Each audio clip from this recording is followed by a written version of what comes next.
Howdy, I'm Gabby the Clown, and today I'm going to be talking about my favorite movie of all time, Coraline. I love this movie so much, and, well, I can't say that I always have, because this movie used to scare the crap out of me as a little kid, but we'll get to that.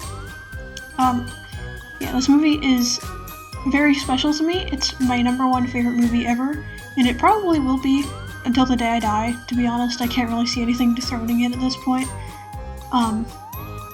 But yeah, I'm very excited to talk about it. And obviously spoilers for Coraline, both the movie and the book. I'll mostly be talking about the movie, but I'll probably end up bringing the book up too. Just to compare it. Also, I know that I have kind of a cartoony style, but this channel is very much not for kids. I really don't feel comfortable with minors watching my videos, so if you're under the age of 18, skedaddle, be gone, get out of here. Pretend I'm the other mother coming for your eyes. Ooh, spooky. Anyway, let's just get started talking about... So I can't honestly say that I remember exactly when I first saw Coraline, but it was definitely when I was really little. And I did like it, but at the same time I was very scared of it. It was one of those things Coraline was like a car accident to me when I was little.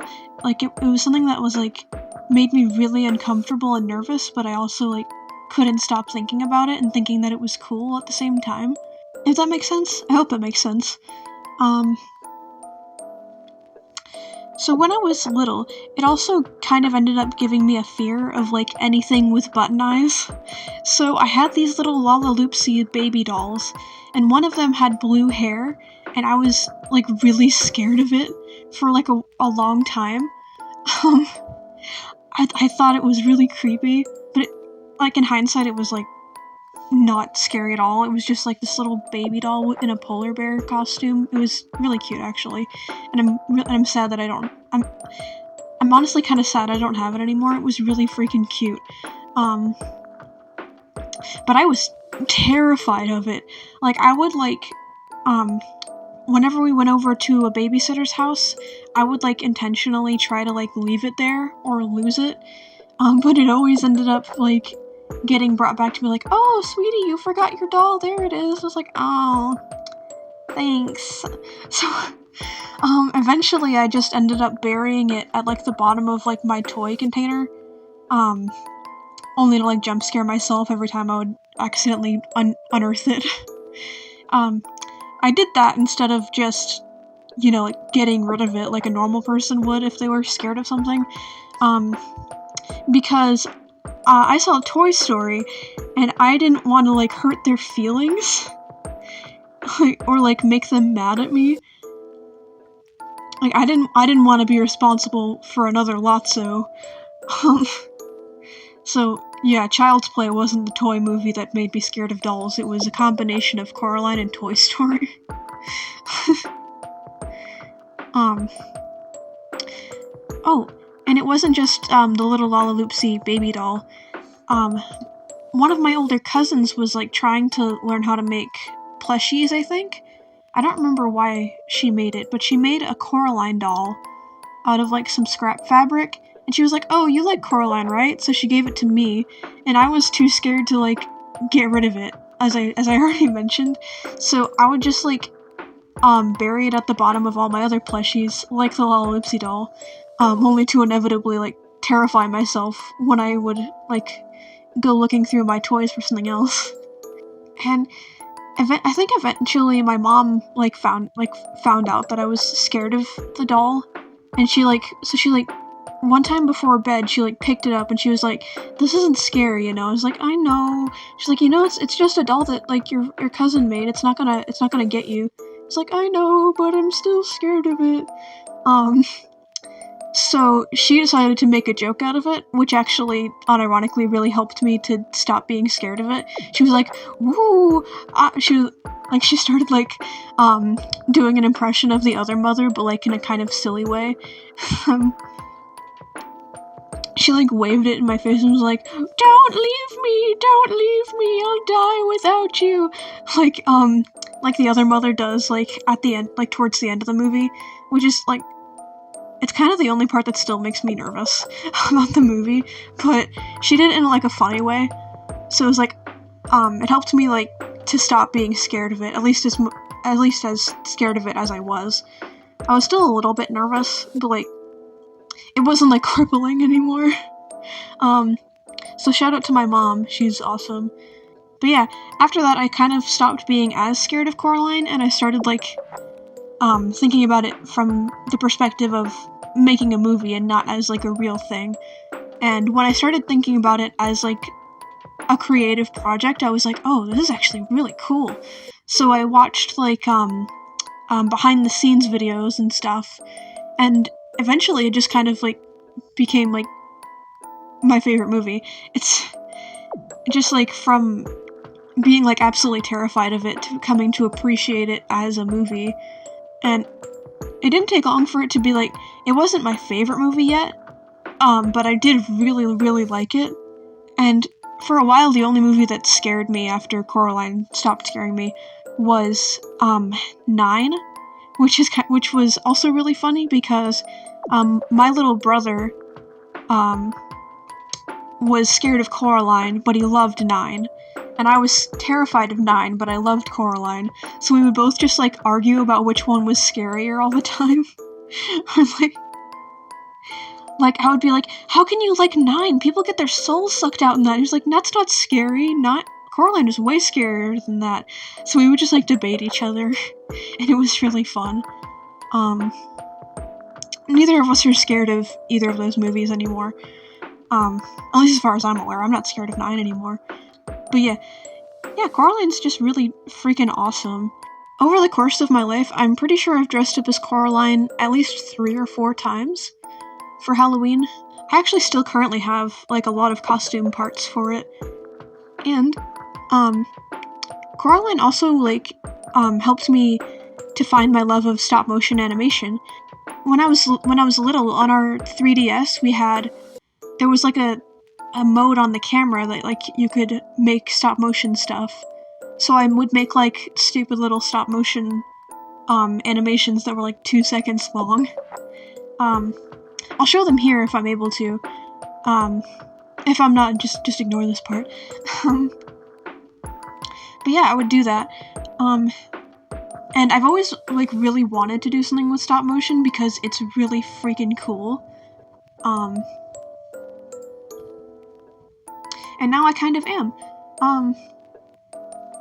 Now I am. I'm actually trying to make a little stop-motion project of my own, which is taking longer than I thought. I feel like, I overestimated, how long it would... I feel like I overestimated how, my own ability to do something that I hadn't done since I was, like, 8. But yeah, I'm hoping to have, like, a pilot or something ready by Halloween night. Or sometime in November. It's most likely gonna be sometime in November, but whatever. Halloween would be cool, but, you know, can't always get what you want. And the studio that, made Coraline is really freaking cool, too. Leica Studios. They make such good stuff. Like, Paranorman is really freaking good. If you haven't seen it, watch it. Also, Box Trolls, underrated gem. It's really funny. And also, like, dark as fuck. It's so good. There's not a single bad Leica movie, in my opinion.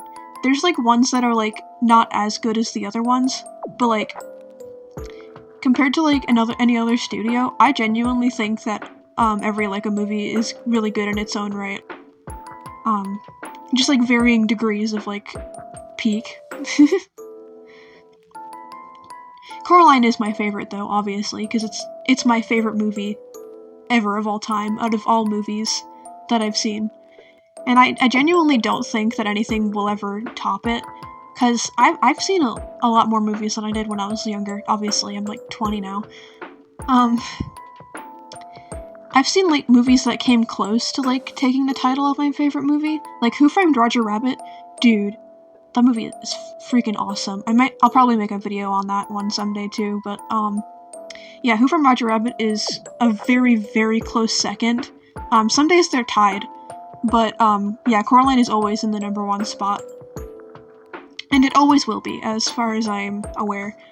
I genuinely can't think of, like, what a movie would have to do to claim the top spot. Yeah. It's just, like, been with me for so freaking long that I really can't picture anything else topping it in my mind. In terms of, like, how much it means to me. Oh, also, last year I tried to do one of those, like, movie dinner experiences where you have the food from a movie while you watch the movie. And I tried doing one of those, but for Coraline with my family. And all the food turned out pretty good. Except for the cake. I was trying to make the welcome home cake, and it turned out looking like this. 'Cause I've never, like, made a cake before. At least not one that was supposed to look good. I'd made, like, the Hagrid birthday cake for my cousin, for my little cousin one year. So this was my first time trying to make a cake that looked good, and it turned out like this. It tasted good at least, but it's so sad. Look at this pathetic thing. Jeez. But we ate it all anyway. It was still good. It just looked really pathetic. I would honestly love to do that again sometime, like with my friends, because it was really fun actually. I like cooking. It's fun. And I like Coraline. It's also fun. It's my favorite movie, in case you didn't know. What? I love Coraline? That's crazy. Never would have guessed. So now I'm gonna share a bunch of, like, fun facts and, some of my favorite, like, little Easter eggs and theories and stuff. There's so much stuff in this movie that, like, I'm sure I've probably missed some things. Like, even how many times I've watched this movie, and, like, how much I've tried to, like, learn everything I can about it. There's probably stuff that I don't even know still, so if I forget something that you think is really cool, just tell me in the comments. I love learning a bit more about this movie. So first of all, the movie was actually going to be a musical originally, with songs written by the band They Might Be Giants, but that was eventually scrapped in favor of Bruno Coulier's soundtrack. I hope I said his last name right. I've never actually heard it said out loud. The only song from the musical that survived was The Other Father's song. And one of, this is like my favorite little, like, Easter egg thing, because it's just so freaking cool. The welcome home cake, is lying to you. There's a psychology, handwriting thing that says, in cursive, a double loop and an O means that you're lying. On the welcome home cake, the O in the welcome is normal, but in home there's a double loop, so Coraline is welcome, but she's not at home. And I just think that's really cool. It's such like a subtle thing. That's definitely, like, my favorite little, like, tiny detail. And this, another small thing that I noticed, like, just recently, like, the last time I watched Coraline, I don't know if this means anything, but I thought it was I thought it was noteworthy. When Coraline, greets the other father outside in the garden to bring him inside to eat, she kind of stutters, and she's like, she says it's time for dinner, breakfast, food, and then, like, at the table when they're eating, the other father says, I love dinner breakfast food. And I don't know if that actually means anything, but I thought it was kind of interesting. Another kind of interesting thing is that the mice in the circus, so in the book they were just, like, normal, like, mice, like, just, like, you know, but in the movie, they're actually based off of Australian jumping mice. After one of the people on the creative team took a trip there and saw some while they were camping or hiking. I don't remember the full story, but I thought it was kind of interesting. Also, the movie was originally going to be live action, but Henry Selick loved stop motion so much that he decided to use it for Coraline. which in my opinion was the right decision. I think it's so cool.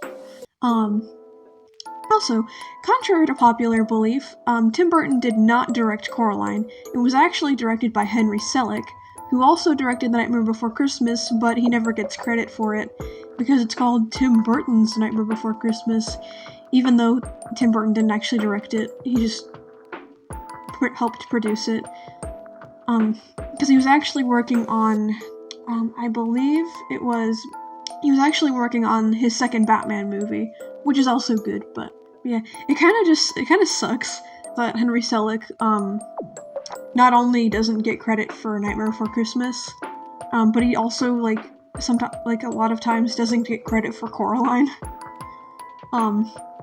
Even though Tim actually had basically nothing to do with Coraline. I think he might have helped to produce it. I vaguely remember seeing his name in the credits, but I don't think he really did anything noteworthy. Yeah, Henry Selick is really cool. Unless he did something that I don't know about, in which case fuck him. But as far as I'm aware, he's really cool. Ooh, another really cool little detail that I think is really cool is that Mr. Bobinski has this medal that he wears both in the real world and in the other world, and it's actually a real medal given to people who helped to clean up after the Chernobyl disaster. So that's the main theory that's basically canon, but they don't really say it, is that the reason Mr. Bobinski is blue and also kind of a little bit of a cuckoo bonanza guy. Cuckoo bonanza guy, what the fuck?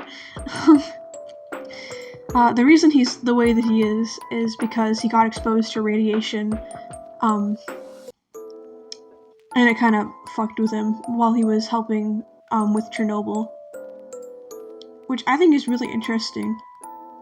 I just think it's cool. Here's a picture of the actual medal, and the best close-up of his medal in the movie that I could find. Another kind of cool thing is that Wybie was created specifically for the movie. He wasn't in the book at all, because in the book, Coraline's basically just talking to herself and having internal dialogue most of the time. So, and that works fine in a book, but it isn't really suitable for a movie to just have the main character not really talking. So they made Wybie so that she would have somebody to bounce off of, and I think that was really smart, and Wybie is also really cool, so it works out. Oh, another thing, Coraline constantly being called Caroline is actually a joke that came from when the author started writing.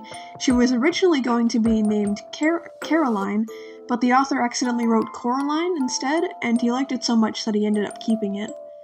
And also, the dates on the candies that Miss Spink and Forcible have is strongly believed to be the years that the ghost children were taken. The old ladies are gay! And another little background thing is that if you look closely at the living room that has the secret door in it, you can actually find a lot of references to bugs. The wallpaper print has a bunch of little beetles on it, and the windows also look like giant beetles. It's really cool. And it's also really cool seeing how that gets reflected in the other world, especially after Other Mother goes mask off and just turns everything into bugs. It's so cool. And yeah, those are all my favorite little secrets and stuff. And there's a couple of theories as well. One of them that I have is that the reason that the other father and other Wybie weren't out to get Coraline like the other creatures were, is because the other creatures, the other Miss Spink and Forcible and the other Mr. Bobinski were only created to keep Coraline entertained. They weren't created to have any feelings or care about her at all. But the other father and other Wybie were created to make Coraline feel loved. so they're created to love her, which kind of ended up blowing up in the other mother's face, because they end up helping her a lot, or at least as much as they possibly can. And I think that's very cool.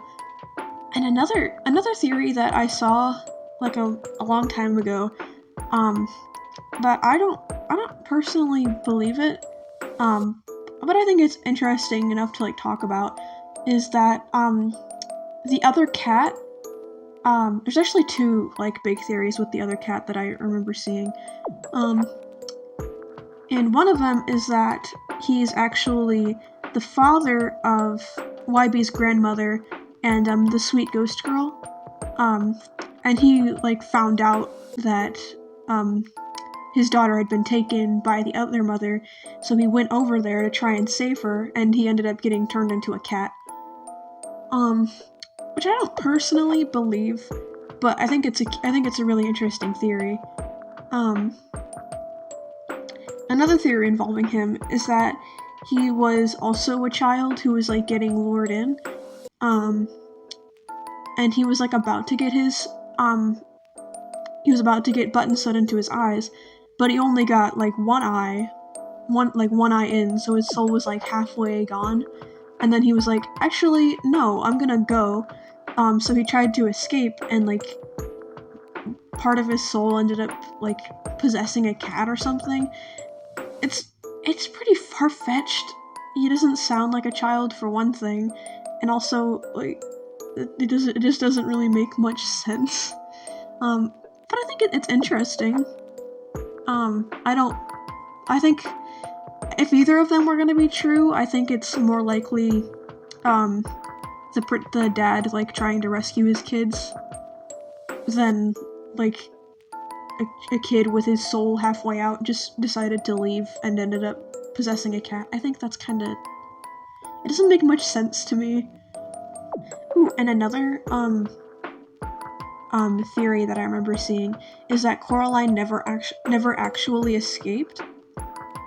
And like there's like two big reasons for it that I remember that I've seen, and it's that the cat like teleporting at the end was really weird.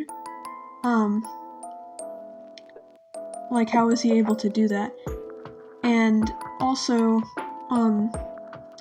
some people think that the garden in the real world looks like the other mother's face, like how the garden in the other world looks like Coraline's face, which some people like kind of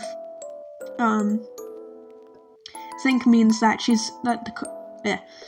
some people think that it means that Coraline is actually still in the other world, and she's just like trapped in some like delusion or whatever that she escaped. But I think it's really I think it's really interesting, but I don't personally believe it. Well, it's possible, but yeah, I don't personally buy it. I think it's really cool though. Yeah, most Coraline theories like that, a lot of them are kind of out there, but they're still really interesting. Well, that's the end of the video. I hope you enjoyed it.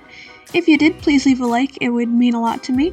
And if you have any thoughts on Coraline, please let me know in the comments. I like reading about you guys.